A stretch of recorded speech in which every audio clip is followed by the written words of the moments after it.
তাদেরকে K9 বলে।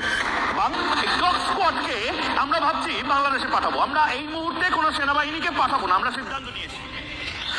জনাব ময়ূক তারা তাদের K9 ডগ স্কোয়াড পাঠাবে বাংলাদেশকে শায়েস্তা করার জন্য।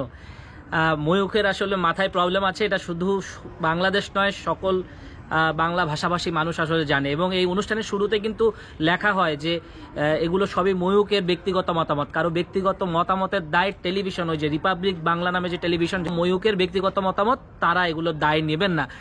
বাংলাদেশে আসলে ডগ স্কোয়াড পাঠাবেন বাংলাদেশকে শায়েস্তা করার জন্য। আমরা তো বলিনি যে কলকাতা দখল করব। কলকাতা দখলের তো কিছু আসে যায় না মিস্টার ময়ূক। আপনি যেসব সাংবাদিকতা করছেন এগুলো আসলে সাংবাদিকতার মধ্যেই পড়ে না। আপনাকে কে বলেছে বাংলাদেশকে নিয়ে ভাবতে? বাংলাদেশের ভাবার অনেক লোক আছে এবং বাংলাদেশ কখনই আসলে তার দেশের বাইরে এভাবে কোনো ধরনের এরকম পলিটিক্স নিয়ে ভাবে না। তারা শুধু নিজেদেরটা নিয়ে ভাবে কিভাবে আসলে নিজেদের মঙ্গল করা যায়, কিভাবে আসলে নিজেদের কল্যাণ করা যায়। আপনারাই প্রতিদিন আসলে বাংলাদেশ নিয়ে বলবো যে খিচুড়ি পাকাচ্ছেন, খিচুড়ি টাইপের নিউজ করছেন। হ্যাঁ, আপনার মতো আসলে সাংবাদিক আসলে দুনিয়াতেও দেখিনি এরকম বেহায়া সাংবাদিক।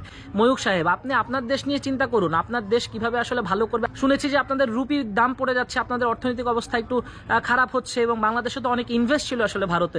আপনারা আপনাদের দেশ নিয়ে ভাবুন, আপনাদের কি লস হলো, বাংলাদেশের সঙ্গে যেসব চুক্তিগুলো ছিল সেগুলো কি স্থবির হয়ে গেছে কিনা, বা সেগুলো স্থবির হলে কি সমস্যা হবে সেগুলো নিয়ে ভাবুন।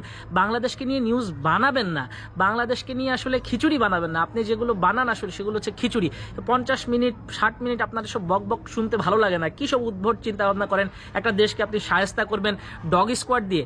ভাবা যায় কি আজব এক সাংবাদিক রে বাবা, লজ্জা নেই, এত ট্রোল হচ্ছে, তাকে নিয়ে এত কথা হচ্ছে, মানে আউট অফ দ্য বক্স সবসময় চিন্তা করেন। এগুলো কি বলছেন আসলে, এগুলো আপনার কথা হচ্ছে না। এই সাংবাদিকের আসলে সত্যি চিকিৎসা করাতে হবে।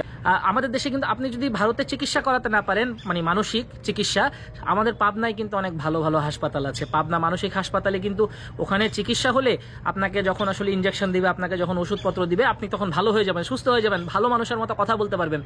বাংলাদেশ চ্যাপ্টার বাদ দেন, অন্য কিছু নিয়ে ভাবেন, আপনার ঘর সংসার আছে সেগুলো নিয়ে ভাবেন, আপনার দেশের কথা নিয়ে ভাবেন। বাংলাদেশকে নিয়ে কেউ আপনাকে চিন্তা করতে বলেনি। ময়ূককে নিয়ে আপনাদের কোনো মন্তব্য থাকলে অবশ্যই জানান কমেন্ট বক্সে।